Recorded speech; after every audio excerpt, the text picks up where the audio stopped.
विकास भदौरिया बताएंगे। अमित शाह ने कहा भारत को दुनिया में नंबर 1 बनाने के लिए चाहिए 25 साल। कांग्रेस ने कहा 6 दिन का वादा भी जुमला। गणेश ठाकुर बताएंगे। आंध्र प्रदेश के राजामुंद्री मेले में गोदावरी स्नान के दौरान भगदड़ में 27 लोगों की मौत। प्रधानमंत्री सोनिया गांधी राहुल ने हादसे पर जताया दुख। और अब रुख हमारी बड़ी खबर का।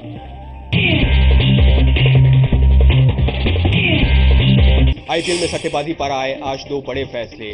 जस्टिस लोढ़ा कमेटी ने चेन्नई सुपर किंग और राजस्थान रॉयल्स पर लगाया 2 साल के लिए प्रतिबंध। वहीं राजस्थान रॉयल्स के मालिक राज कुंद्रा और चेन्नई सुपर किंग से जुड़े गुरुनाथ मयप्पन पर लगा आजीवन बैन।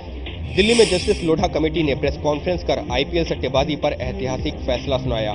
जस्टिस लोढ़ा कमेटी पर जिम्मेदारी थी चेन्नई के टीम प्रिंसिपल गुरुनाथ मयप्पन और राजस्थान रॉयल्स के मालिक राज कुंद्रा को सजा देने की।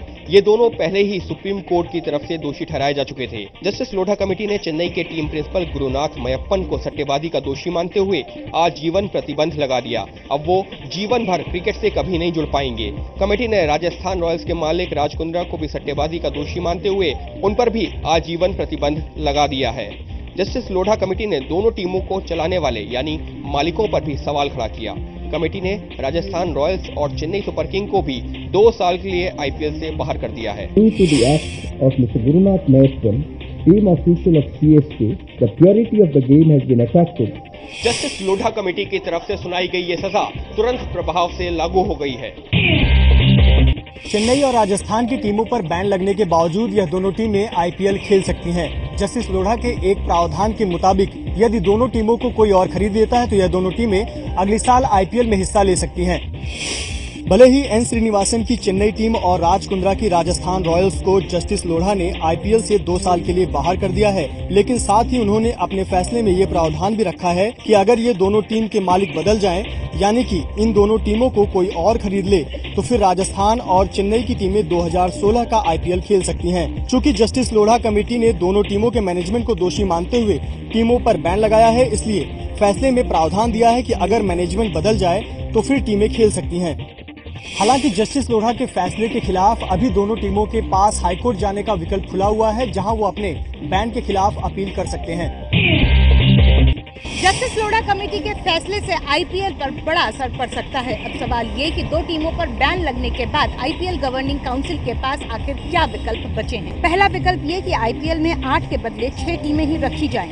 ऐसा करने से आईपीएल में 60 के बदले 34 ही मैच हो पाएंगे। दूसरा विकल्प ये है कि टीमों के कम होने से आईपीएल की कमाई पर असर न पड़े, इसके लिए 2 नई टीमें शामिल की जाएं। ऐसे में कोच्चि की टीम फिर से वापसी कर सकती है।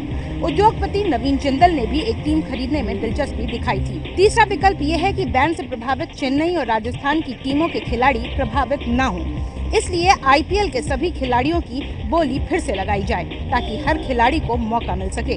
चौथा विकल्प ये है कि चूंकि जस्टिस लोढ़ा ने राजस्थान और चेन्नई की टीमों के लिए ये प्रावधान दिया है और अगर कोई नया मालिक ये टीम खरीद ले तो फिर ये टीमें आईपीएल में खेल सकती हैं।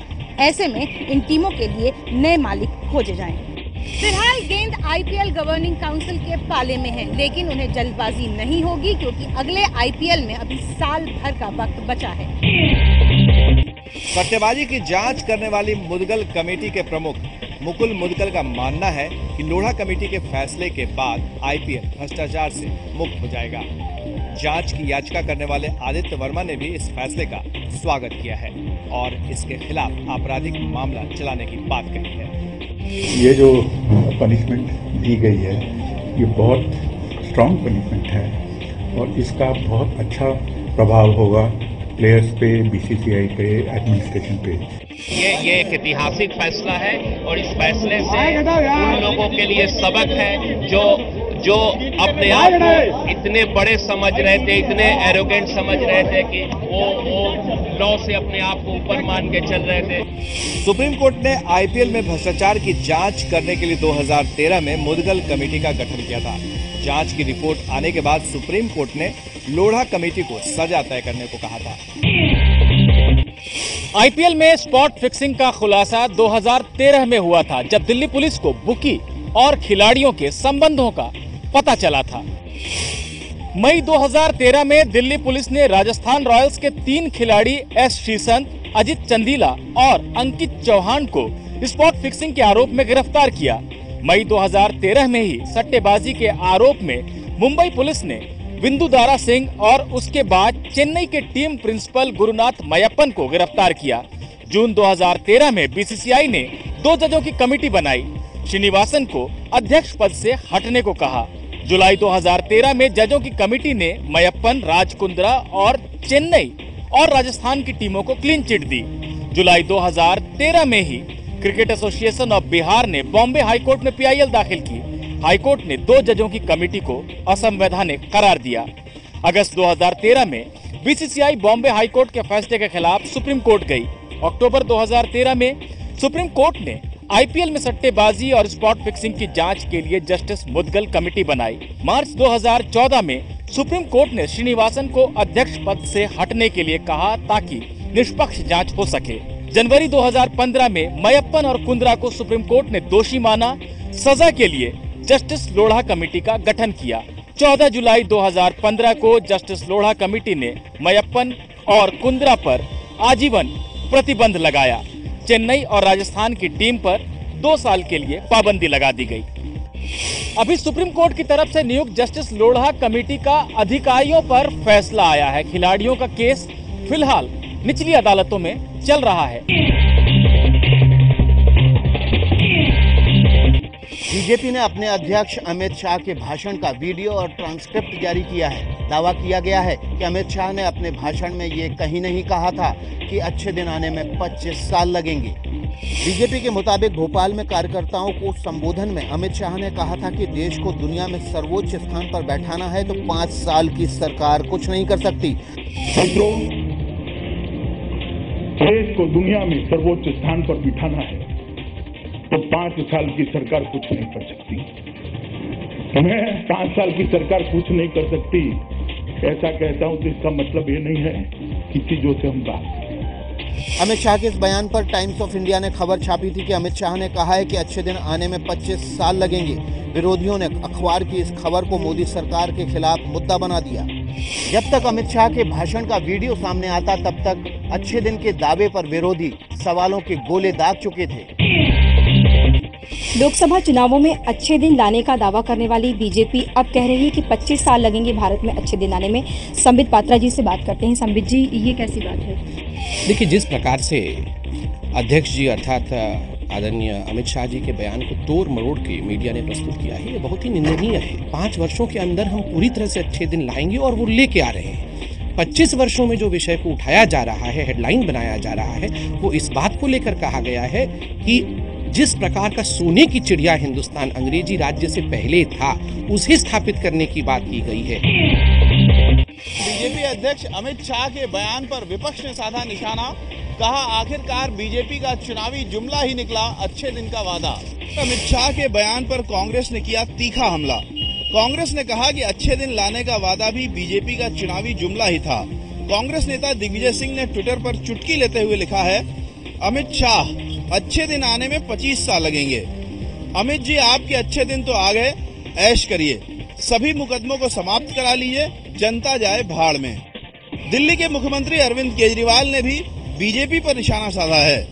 केजरीवाल ने ट्विटर पर लिखा है, अगर चुनाव के पहले बीजेपी बता देती कि ये लोग अच्छे दिन 25 साल में लाएंगे तो क्या लोग इन्हें वोट देते? 2014 के लोकसभा चुनाव के दौरान बीजेपी और उसके पीएम उम्मीदवार नरेंद्र मोदी ने लोगों से वादा किया था कि अगर वो सत्ता में आए तो 60 महीने यानी 5 साल में देश के अच्छे दिन ले आएंगे। प्रधानमंत्री इस साल भी राष्ट्रपति की इफ्तार पार्टी में शामिल नहीं होंगे। पिछले साल भी प्रधानमंत्री इफ्तार में नहीं गए थे। ईद से पहले इफ्तार की दावतों के बीच खबर आई है कि प्रधानमंत्री बुधवार को राष्ट्रपति की इफ्तार पार्टी में नहीं जाएंगे। प्रधानमंत्री शाम को उत्तर पूर्वी राज्यों के मुख्यमंत्रियों की बैठक में शामिल होंगे। पिछले साल भी प्रधानमंत्री मोदी राष्ट्रपति की इफ्तार में शामिल नहीं हो पाए थे क्योंकि वो मुंबई में थे। राष्ट्रपति की इफ्तार में उपराष्ट्रपति, प्रधानमंत्री, चीफ जस्टिस, मंत्रियों, सभी दलों के बड़े नेताओं समेत मुस्लिम देशों के राजनयिकों को न्योता दिया गया है, लेकिन लगातार दूसरे साल मोदी इफ्तार में शरीक नहीं हो पाएंगे।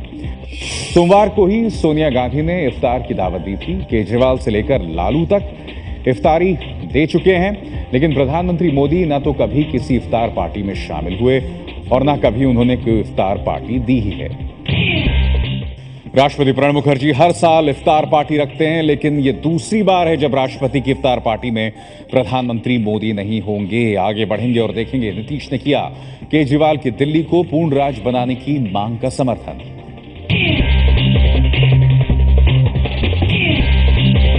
दिल्ली को पूर्ण राज्य बनाने की मांग पर केजरीवाल को मिला है नीतीश कुमार का समर्थन। बिहार के मुख्यमंत्री नीतीश कुमार ने दिल्ली के मुख्यमंत्री अरविंद केजरीवाल से मुलाकात की। इस मुलाकात के बाद नीतीश ने कहा कि केजरीवाल की दिल्ली को पूर्ण राज्य बनाने की मांग एकदम सही है। पूर्ण राज्य का दर्जा के लिए जो अभियान चल रहा है, देखिए जनता का कितना उस पर व्यापक समर्थन है। हम लोग पूरे तौर पर साथ और हमारी पार्टी के लोग संसद में भी और अन्य दलों के साथ कोऑर्डिनेट करके इस सवाल को उठाएं। नीतीश ने अफसरों की नियुक्ति के मुद्दे पर केजरीवाल का समर्थन किया। कहा कि एक चुनी हुई सरकार को अपने अफसरों की नियुक्ति का अधिकार होना चाहिए। विधायकों की गिरफ्तारी के खिलाफ आम आदमी पार्टी ने खोला मोर्चा। दिल्ली में पुलिस मुख्यालय तक किया मार्च। दिल्ली में माहौल आज खूब गर्म रहा। आम आदमी पार्टी के नेता और कार्यकर्ता अपने विधायक की गिरफ्तारी के मुद्दे पर एकजुट होकर मार्च निकालते हुए दिल्ली पुलिस मुख्यालय तक पहुंचे। प्रदर्शनकारियों में आप विधायक सुरेंद्र सिंह भी शामिल हुए। सुरेंद्र पर भी फर्जी डिग्री रखने का आरोप लगा है। आप नेताओं का कहना है कि दिल्ली पुलिस सुरेंद्र सिंह की गिरफ्तारी का ड्रामा करे, उससे पहले ही सुरेंद्र खुद गिरफ्तारी देने पहुँच जाए। आप विधायक जितेंद्र तोमर और मनोज कुमार पहले ही अलग अलग मामलों में गिरफ्तार हो चुके हैं। बिहार चुनाव से पहले जाति की राजनीति तेज हो गई है। लालू यादव ने एक बार फिर मोदी सरकार पर जातिगत जनगणना नहीं जारी करने पर हमला बोला। लालू यादव ने जातिगत जनगणना नहीं जारी करने के विरोध में सोमवार को पटना में मार्च निकाला था। मंगलवार को अपने घर पर लालू ने संवाददाता सम्मेलन में कुछ मजदूरों को बुलाकर सबके सामने उनकी जाति पूछ ली।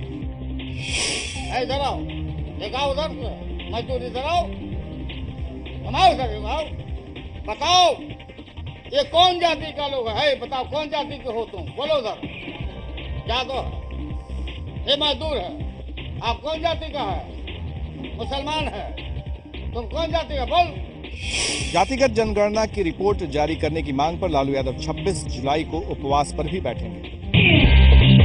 मुलायम सिंह यादव पर धमकी देने का आरोप लगाने वाले आईपीएस अफसर अमिताभ ठाकुर सस्पेंड। अनुशासनहीनता और शासन विरोधी सोच रखने का लगा आरोप।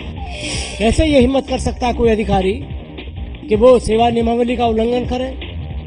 आजकल कुछ अधिकारी सोशल मीडिया पर बयानबाजी करते हैं।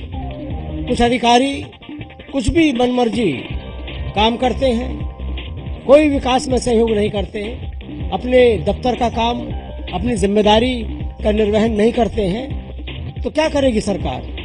ऐसे अधिकारियों के विरुद्ध कार्रवाई होनी चाहिए। अमिताभ ठाकुर ने समाजवादी पार्टी के अध्यक्ष मुलायम सिंह यादव पर धमकी देने का आरोप लगाते हुए फोन पर हुई बातचीत की ऑडियो रिकॉर्डिंग भी जारी की थी। मुंबई में सामाजिक कार्यकर्ता तीस्ता सीतलवाड़ के घर और दफ्तरों पर सीबीआई के छापे। एफसीआरए के उल्लंघन का मामला। सीबीआई ने मुंबई में तीस्ता के घर और दफ्तर समेत 3 ठिकानों पर छापेमारी की है। ये छापेमारी तीस्ता की company Sabrang communication and publishing के खिलाफ दर्ज एफसीआरए के उल्लंघन के केस में की गई है। इस केस में तीस्ता और उसके पति जावेद आनंद समेत कंपनी के 3 निदेशक आरोपी हैं। कोर्ट से हमने सर्च वारंट ऑब्टेन करके उसके बाद ही सर्चेस की जो प्रक्रिया है वो शुरू की थी और उनके जो भी एलिगेशंस हैं वो इन्वेस्टिगेशन के दौरान पूरी तरीके से देखे जाएंगे। सीबीआई ने तीस्ता और उसकी कंपनी पर एफसीआरए कानून के तहत जरूरी रजिस्ट्रेशन और गृह मंत्रालय की इजाजत के बिना ही विदेशों से पैसा लेने का आरोप लगाया है। मोदी सरकार ने मोस्ट वांटेड अपराधी दाऊद इब्राहिम की बर्बादी का प्लान तैयार कर लिया है। 8 अलग अलग देशों से दाऊद को घेरने की तैयारी है। दाऊद तक पहुंचने के लिए उसके कारोबार को खत्म करने की योजना है। भारत सरकार तैयार कर रही है अंडरवर्ल्ड डॉन दाऊद इब्राहिम की कमर तोड़ने का प्लान। दुनिया के अलग अलग कोने से हो रही है दाऊद को घेरने की तैयारी। London, Morocco, Australia, Turkey, Dubai, New Zealand, Cyprus और स्पेन देश की तमाम सुरक्षा एजेंसियों को जानकारी मिली है कि इन 8 देशों में दाऊद ने 1 लाख करोड़ की संपत्ति जमा की है। अब प्रवर्तन निदेशालय इसे जब्त करने की तैयारी में जुट गया है। प्रवर्तन निदेशालय की एक टीम बहुत जल्द मोरक्को रवाना होने वाली है। दाऊद ने फिरौती, तस्करी, नशीले पदार्थों की तस्करी, नकली करेंसी के धंधे और हवाला के साथ साथ जमीन और प्रॉपर्टी से पैसा बनाया है। ये पैसा भारत के बाहर 8 देशों में होटल और रियल एस्टेट के कारोबार में लगाया गया है। आंध्र प्रदेश के राजमुंद्री के मेले में भगदड़ से कई लोगों की मौत। पुष्कर स्नान मेले के दौरान हुआ हादसा। भगदड़ की ये तस्वीरें आंध्र प्रदेश के राजमुंद्री में चल रहे पुष्कर स्नान मेले की हैं। आज सुबह यहां मची भगदड़ में कई लोगों की मौत हो गई, जबकि कई लोग घायल हो गए। हादसा उस वक्त हुआ जब गोदावरी नदी में स्नान के लिए जा रहे लोगों की भारी भीड़ में अचानक भगदड़ मच गई। पुष्करम स्नान का मौका 144 साल में एक बार आता है, जिसमें कुंभ मेले की तरह ही भारी संख्या में लोग स्नान करने आते हैं। आंध्र प्रदेश सरकार ने भगदड़ में मरने वाले लोगों के परिजनों को 10-10 लाख रुपए मुआवजा देने का ऐलान किया है। असम के सोनितपुर में हाईवे पर उतरा हेलीकॉप्टर, बारिश की वजह से हुई इमरजेंसी लैंडिंग। पवन हंस का ये वही हेलीकॉप्टर है जिसे लगातार भारी बारिश की वजह से असम और अरुणाचल प्रदेश को जोड़ने वाले नेशनल हाईवे 52 पर उतरना पड़ा। हाईवे पर इमरजेंसी लैंडिंग असम के सोनितपुर जिले के गोहपुर में हुई। अरुणाचल प्रदेश के ईटानगर से उड़ान भरने वाले इस हेलीकॉप्टर में पायलट और को पायलट समेत कुल 25 लोग सवार थे। ये सभी लोग पूरी तरह सुरक्षित हैं। हाईवे पर इमरजेंसी लैंडिंग के कुछ घंटों बाद मौसम सुधरा तो हेलीकॉप्टर ने अपनी मंजिल गुवाहाटी के लिए उड़ान भरी। नासिक में कुंभ मेला शुरू हो चुका है। 25 सितंबर तक चलने वाले इस मेले में 4 करोड़ श्रद्धालुओं के पहुंचने की उम्मीद है। ध्वज की स्थापना के साथ ही महाराष्ट्र के नासिक और त्र्यंबकेश्वर में सिंहस्थ कुंभ की शुरुआत हो गई। 12 साल बाद यहां धर्म, आस्था और भक्ति का संगम हो रहा है। त्र्यंबकेश्वर में गृह मंत्री राजनाथ सिंह ने कुंभ मेले की शुरुआत की तो नासिक में मुख्यमंत्री देवेंद्र फडणवीस ने उद्घाटन किया। कुंभ में सबसे ज्यादा रौनक शाही स्नान के वक्त होती है। पहला शाही स्नान इस बार 29 अगस्त को है। इस मौके पर जबरदस्त भीड़ को देखते हुए कड़े सुरक्षा इंतजाम किए गए हैं। ईरान के साथ आखिरकार हो ही गया ऐतिहासिक परमाणु समझौता। ईरान अपने सैन्य ठिकानों की निगरानी की इजाज़त देने के लिए तैयार हो गया है और बदले में उसे पाबंदियों में रियायतें मिलेंगी। ऑस्ट्रिया की राजधानी वियना में हुई बैठक में ईरान के परमाणु कार्यक्रम को लेकर समझौता हो गया है। ईरान का समझौता जिन 6 महाशक्तियों से हुआ है उनमें संयुक्त राष्ट्र सुरक्षा परिषद के 5 स्थायी सदस्य और जर्मनी शामिल है। इस परमाणु समझौते के लिए ईरान के साथ 2013 से ही बातचीत चल रही थी। ईरान के विदेश मंत्री का कहना है कि ये समझौता दोनों पक्षों के लिए फायदेमंद साबित होगा। अकेले ही पहाड़ काटकर सड़क बना देने वाले दशरथ मांझी के जीवन पर बनी film Manjhi the mountain man का ट्रेलर रिलीज। नवाजुद्दीन सिद्दीकी ने निभाया है दशरथ मांझी का किरदार। अखबार निकालना इतना आसान काम है क्या? पहाड़ थोड़े से भी मुश्किल है। निर्देशक केतन मेहता के इस फिल्म में दशरथ मांझी का किरदार निभा रहे नवाजुद्दीन सिद्दीकी की हीरोइन बनी है अभिनेत्री राधिका आप्टे। माउंटेन मैन के नाम से मशहूर दशरथ मांझी बिहार के गया जिले के गरीब मजदूर थे, जिन्होंने अपने गांव से नजदीकी कस्बे की दूरी कम करने के लिए अकेले ही पथरीले पहाड़ को काट कर रास्ता बना डाला था। दशरथ मांझी पर बनी film Manjhi the mountain man 21 अगस्त को रिलीज होने वाली है। 24 घंटे 24 रिपोर्टर में बस इतना ही, मगर इन 3 बड़ी खबरों पर हमारी निगाह लगातार बनी रहेगी। राष्ट्रपति की इफ्तार पार्टी में प्रधानमंत्री नहीं, स्किल इंडिया अभियान की शुरुआत होगी और नीति आयोग संचालन परिषद की बैठक।